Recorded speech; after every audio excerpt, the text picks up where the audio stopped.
Welcome to Brain Vision. Okay, so in this problem, we have kind of a contraption um, set up, which you can see by looking at the picture in your textbook. I will draw some diagrams to kind of help with the problem, so don't worry about that. But we have a box that is hanging off of a rope that's tied around two pulleys, so it makes a triangle. Um, and the mass of this box is 12.0 kilograms. The total length of the rope L is 5.00 meters. The linear mass density of the rope mu is 0.00100 kilograms per meter. And we're told that the distance between the two pulleys, so the length of the top side of the triangle is d, which is equal to 2.00 meters. And in part A, we want to find the tension in the rope, and in part B, we want to figure out the frequency of the standing wave that's shown in the book. So I will go ahead and start by drawing a quick force diagram of the box. So the box has three forces acting on it. There is the force of gravity, which is just pulling straight down, obviously. And it has two tensions, which are equal to each other, going up into either side like this. So T and T. They're equal to each other because they're supplied by the same rope, so the rope has to experience the same tension, and both ends of the rope will pull with the same tension on the box. It's also worth noting that they're at a specific angle, and I'm going to call this angle from the vertical theta. So we want to figure out what the tension in the rope is. And so the first way that we can really think about this is by comparing it with gravity. So there's gravity pulling down on the rope, and then both tensions are pulling upward on it. They're also pulling to the side, but the horizontal components of the tension, cancels each other out. The vertical components don't. And so it's a little bit, and because we know what the force of gravity is, since we know the mass of the box, that will get us, one step closer to figuring out the tension. So gravity pulls downward. So the force of gravity, mg, is going to be opposite the vertical force of tension on the box.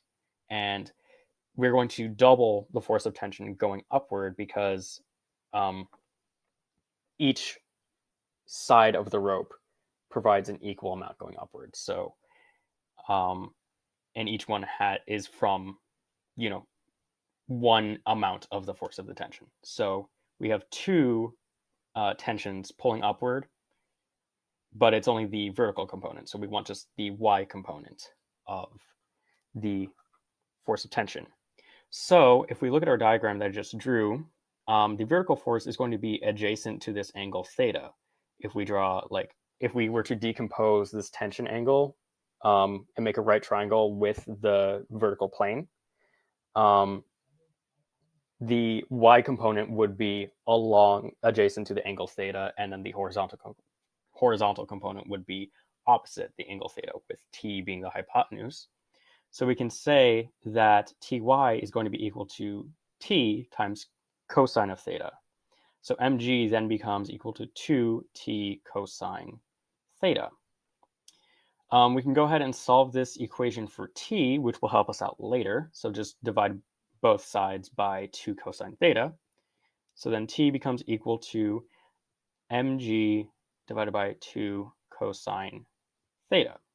So we have g is just a constant, but we don't know theta. So that's the only thing that we actually need to find in order to figure out what the tension is. So we don't even need to really consider the horizontal components of the tension. We just need to figure out whatever theta is. And here, it's helpful to consider the actual triangle that is made by the rope. So we have this rope is put in a triangle formation. At the top two corners, there are pulleys that's wrapped around, but for simplicity's sake, I'm going to just draw it as a triangle. We're told that the top side has a length of d, which is equal to 2 meters. And we know that the total length of the rope is 5 meters. And it's implied because the box has to be centered in order for the tensions to balance. We can assume that these two sides are equal, which, by doing some quick geometry and reasoning, you can conclude that both of these sides are 1.5 meters. So we know the 3 lengths of this triangle, but we don't know any of the angles. So in order to find the angles, the easiest way to do this is to use the law of cosines, which is, of course, c squared is equal to a squared plus b squared minus 2ab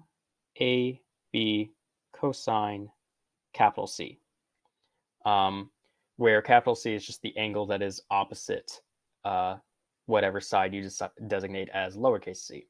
So the angle that we're interested in is this angle down here, because if we figure out this angle, we know that theta will be 1/2 of whatever that angle is. So if we find the angle C, which I'm going to label here, then we can find theta, and then we can find our tension. So we'll go ahead and solve. We're going to do some algebra to rearrange this equation to solve for capital C, and then we will put in the values and we'll solve for C. So we'll go ahead and rearrange this equation a little bit. So we can say that if we can subtract this term from both sides and this term from both sides to get the equation 2ab times cosine of capital C is equal to a squared plus b squared minus c squared. And then divide both sides by 2ab and take the inverse cosine of the result, and you'll get an equation for capital C, which is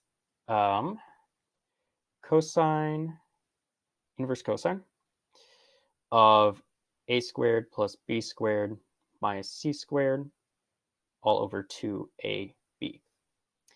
And so that is our equation for the angle C. And so we can go ahead and plug in our side lengths. So C is equal to cosine inverse of, and then A and B are both 1.5 meters. So 1.50 squared plus 1.50 squared. And then C is D, which is the 2 meters at the top. So 2.00 squared. All that's divided by 2 times 1.50 times 1.50. And if you plug that into your calculator, for C, you should get an angle of 83.6 degrees. And then we know that theta is going to be equal to C divided by 2, which, if you calculate that, you should get 41.8 degrees. So that is our theta. So we can return to our equation that we had before for T. So T is equal to mg divided by 2 cosine theta.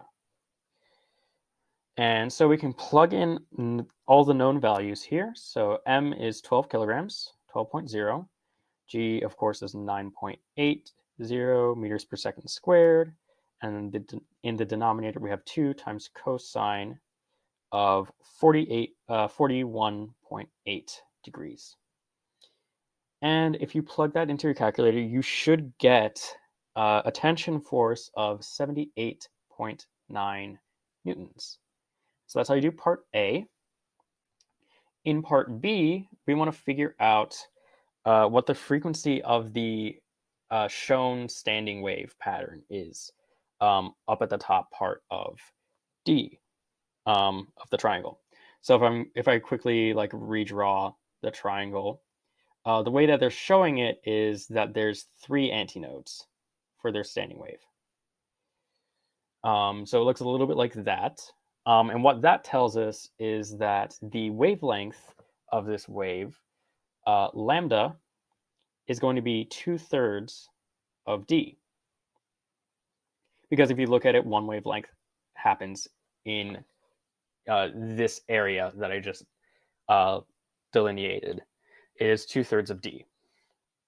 And then we need to figure out the frequency, so we can go ahead and set up the equation that f is going to be equal to v over lambda. We just gave an equation for lambda, and then v, because we're given that it's a string under tension, and we know it's mu because we're given that right at the beginning. We can say that v is going to be equal to the tension force divided by mu. So then our equation for f very quickly becomes 3 over 2d times the square root of t over mu. And we have t, we have d, and we have mu, so we're all set to solve for this value. So f becomes 3 over 2 times 2 meters times 78.9 newtons for a tension. And then mu is 0.00100. And if you plug that into your calculator, you will get a frequency of 211 hertz. And that's how you do this problem.